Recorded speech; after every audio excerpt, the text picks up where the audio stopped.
Hello everyone, आप देख रहे हैं चैनल अमीन इन्फो।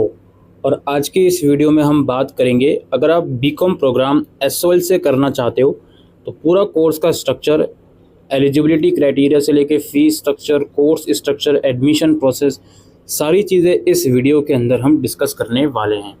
सबसे पहले हम कोर्स के ड्यूरेशन की बात कर लेते हैं। दोस्तों, ये जो कोर्स है आपका 3 साल का है, या फिर अगर आप इस कोर्स में 4th ईयर भी परस्यू करना चाहते हो, कुछ रिसर्च वर्क या कुछ सब्जेक्ट में स्पेशलाइजेशन करना चाहते हो, तो चौथे साल का भी आपको इसमें ऑप्शन मिलेगा। अदरवाइज 3 साल का करना है तो 3 साल करने के बाद भी आप इस कोर्स को ड्रॉप कर सकते हो। इस कोर्स में आपको मल्टीपल एंट्री एग्जिट का भी ऑप्शन मिलेगा, यानी कि 1 साल के बाद अगर आप कोर्स छोड़ते हो तो आपको सर्टिफिकेट मिल जाएगा, 2 साल के बाद छोड़ते हो तो डिप्लोमा, और यदि 3 साल के बाद छोड़ते हो तो ऑब्वियसली आपको जो भी बीकॉम की डिग्री है वो दी जाएगी। बीकॉम प्रोग्राम में कोर्स स्ट्रक्चर की बात करें तो हर सेमेस्टर में आप 7 सब्जेक्ट्स पढ़ोगे, 3 डिसिप्लिन होंगे और एक एक subject generic elective, ability enhancement, skill enhancement और वैल्यू एडिड कोर्स का आप लोग पढ़ोगे। जो आपके डिसिप्लिन सब्जेक्ट होंगे दोस्तों, वो सभी बच्चों के लिए कॉमन होंगे। ऐसा नहीं है कि कोई और कुछ बच्चा फाइनेंशियल अकाउंटिंग पढ़ रहा है, कुछ बच्चा लॉ पढ़ रहा है, सभी के लिए कॉमन सब्जेक्ट होंगे हर सेमेस्टर में डिसिप्लिन के। इसके अलावा सेक और वैक की कैटेगरी में आप कोई भी सब्जेक्ट अपने कंफर्ट के हिसाब से ले सकते हो। ये हो गए आपके 5 सब्जेक्ट्स। इसके अलावा छठा सब्जेक्ट एबिलिटी इन्हांसमेंट की बात करते हैं। एबिलिटी इन्हांसमेंट में फर्स्ट ईयर में किसी एक सेमेस्टर में आपको ईवीएस लेनी है। अब वो या आप सेमेस्टर 1 में चूज़ करो या सेमेस्टर 2 में चूज़ करो। इसके अलावा किसी दूसरे सेमेस्टर में आपको कोई लैंग्वेज लेनी होगी जो आपने स्कूल में पढ़ी है। अब वो स्टैंडर्ड कैसे सेट करा जाएगा ABC का, अगर हिंदी आपको लेनी है, 12th क्लास तक पढ़ी है तो हिंदी A लोगे, 10th तक पढ़ी है तो हिंदी B लोगे और हिंदी C लोगे अगर आपने 8th क्लास तक हिंदी पढ़ी है।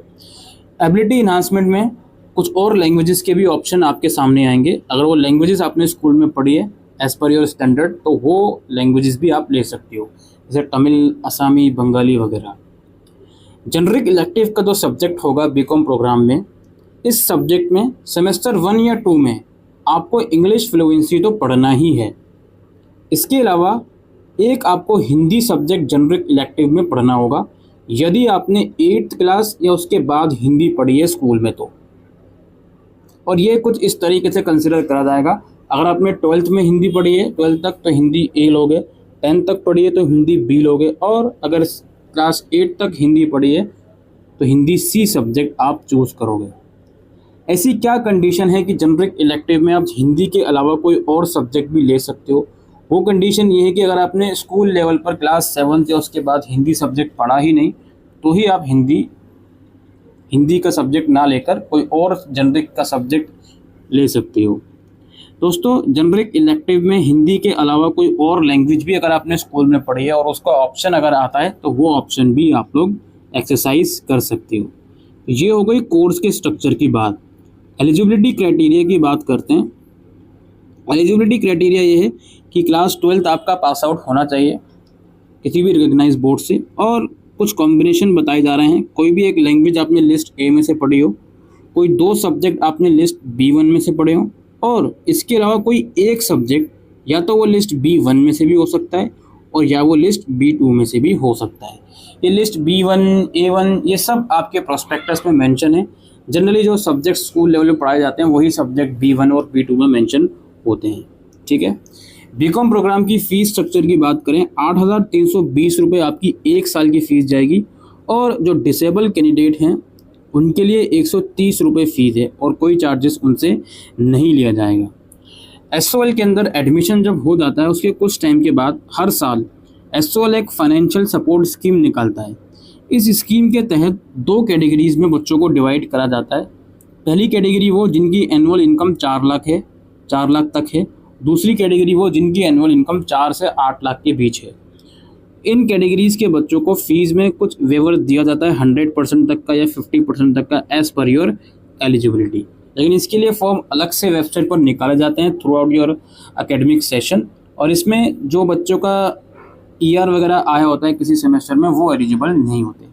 इसके लिए आपको इनकम सर्टिफिकेट की रिक्वायरमेंट होती है, फी रिसिप्ट की रिक्वायरमेंट होती है, लास्ट एग्जामिनेशन की मार्कशीट की रिक्वायरमेंट होती है, और जो भी बैंक डिटेल आप देना चाहते हो उसका कैंसिल चेक वगैरह, इन सब चीज़ों की रिक्वायरमेंट होती है।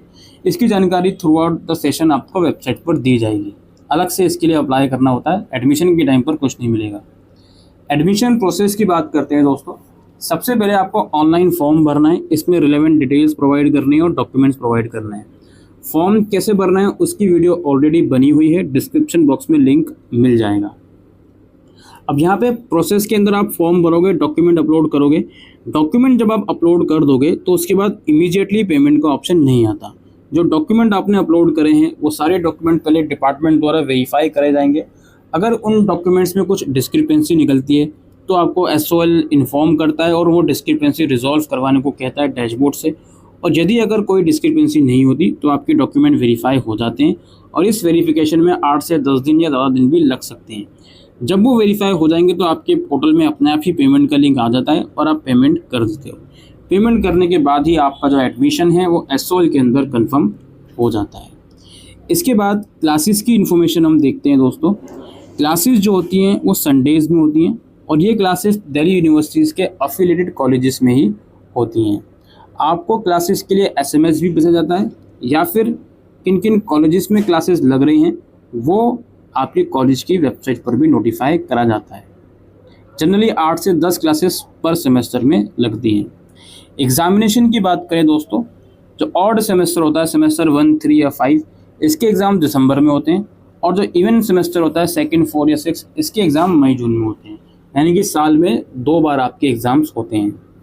एग्ज़ाम के अलावा एसओएल में दोस्तों इंटरनल असेसमेंट भी होता है, जो कि कम्प्लीटली ऑनलाइन होता है। ये एमसीक्यू बेस्ड होता है और जनरली एग्ज़ाम से 20 से 25 दिन पहले ये कंडक्ट होता है। और इस इंटरनल असेसमेंट को आप अपने घर में बैठकर भी दे सकते हो, कहीं जाने की ज़रूरत नहीं होती। ये इंटरनल असेसमेंट आपके इवैल्यूएशन सिस्टम का बहुत क्रूशियल पार्ट होता है। इसके अलावा दोस्तों एसओएल में आपको लाइब्रेरी की फैसिलिटीज़ भी प्रोवाइड करी जाती है, बुक बैंक की फैसिलिटी।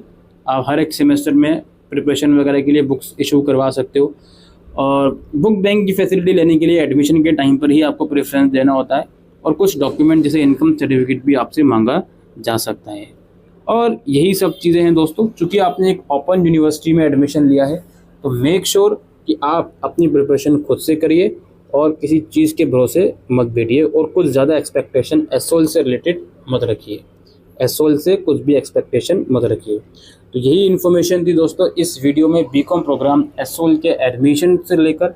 आई होप ये वीडियो आपको यूज़फुल लगी हो, तो वीडियो को शेयर कीजिएगा, लाइक कीजिएगा, और फर्स्ट टाइम चैनल पर आए हो तो चैनल को सब्सक्राइब कीजिएगा।